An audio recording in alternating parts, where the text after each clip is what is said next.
No começo do ano, uma crise sanitária sem precedentes se instalou nos hospitais do Amazonas. Com os casos de Covid-19 fora de controle, começou a faltar oxigênio para os pacientes em Manaus. A falta de cilindros para pacientes com Covid provocou mortes e deixou o país estarrecido. A vacinação avançou de forma lenta e o número de óbitos provocados pela pandemia cresceu fortemente. O total de mortes chegou a passar de 4.000 em um único dia. Desde a chegada da pandemia ao Brasil, já são mais de 600.000 vidas perdidas por causa da Covid-19. Mais um ano termina com milhares de famílias em luto. A crise na saúde teve consequências na política. Uma CPI no Senado foi aberta para investigar a gestão da pandemia pelo governo federal. Houve embates entre senadores a favor e contra o presidente Jair Bolsonaro. Depois de 6 meses de muitos depoimentos, polêmicas e bate-boca, a comissão chegou ao fim. O senador Renan Calheiros, relator da CPI da Covid, pediu o indiciamento do presidente Jair Bolsonaro por 10 crimes. Entre eles estão infração de medida sanitária preventiva, charlatanismo e crimes contra a humanidade. Ainda na política, as mudanças no primeiro escalão do governo continuaram. Eduardo Pazuello deixou o Ministério da Saúde. Semanas depois, foi a vez do ministro das Relações Exteriores, Ernesto Araújo, renunciar. Após uma gestão marcada por polêmicas, especialmente sobre o aumento do desmatamento na Amazônia brasileira e o desmonte de programas de proteção ambiental, Ricardo Salles deixou o Ministério do Meio Ambiente.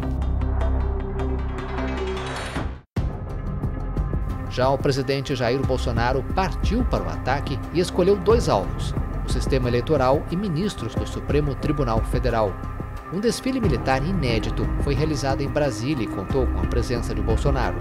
Políticos criticaram o evento, dizendo que foi uma tentativa de intimidar o Congresso. Na mesma época, os parlamentares discutiam uma proposta para modificar o sistema de votação eletrônica, alvo das críticas do presidente. A pauta pelo voto impresso acabou derrotada no Congresso. O STF e a Justiça Eleitoral abriram investigações contra o presidente, o que inflamou ainda mais sua retórica. No feriado do Dia da Independência, Bolsonaro buscou mobilizar seus apoiadores com manifestações nas principais cidades do país e redobrou os ataques contra as instituições e o sistema eleitoral do Brasil. Também afirmou que nunca seria preso. Dias depois, o ministro Luiz Fux, presidente do Supremo Tribunal Federal, garantiu que ninguém fecharia a corte e ressaltou que o desprezo pelas decisões judiciais por parte do chefe de qualquer poder configura crime de responsabilidade. Após a afirmação de Fux, Bolsonaro divulgou uma nota intitulada Declaração à Nação. No texto, explicou que nunca teve intenção de agredir quaisquer dos poderes e acrescentou que suas palavras contundentes decorreram do calor do momento. Na economia, 2021 foi marcado pela inflação acelerada e a alta dos juros.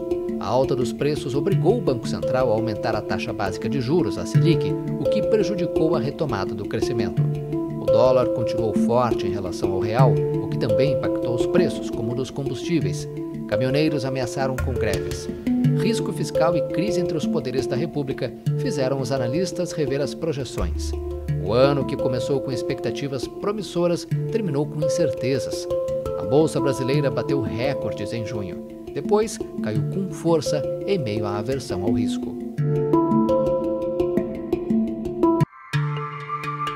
Mais um ano termina com notícias negativas sobre o meio ambiente.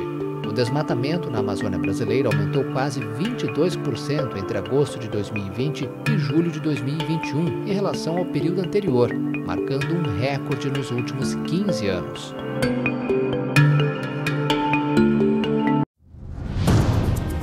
Na área da segurança, o massacre da favela do Jacarezinho, no Rio de Janeiro, teve repercussão internacional. No total, 29 pessoas foram mortas, no que foi considerada a operação policial mais letal da história do Rio.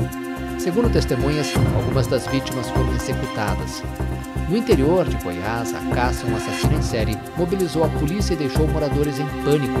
Lázaro Barbosa, que matou uma família na área rural de Ceilândia, no Distrito Federal, acabou morto após 20 dias de buscas por centenas de policiais. E em Saudades, no interior de Santa Catarina, um ataque comoveu o país. Um jovem de 18 anos armado com uma faca invadiu uma creche e matou 3 crianças e 2 funcionárias.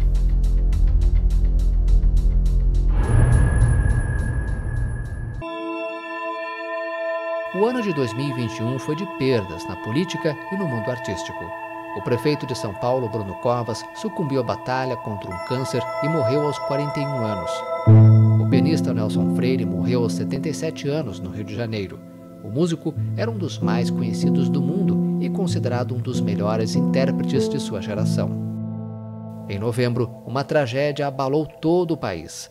A cantora Marília Mendonça morreu quando o avião em que viajava caiu no interior de Minas Gerais. A jovem era uma das principais expoentes do gênero sertanejo no Brasil. Milhares de fãs foram ao velório para se despedir da estrela prodígio da música.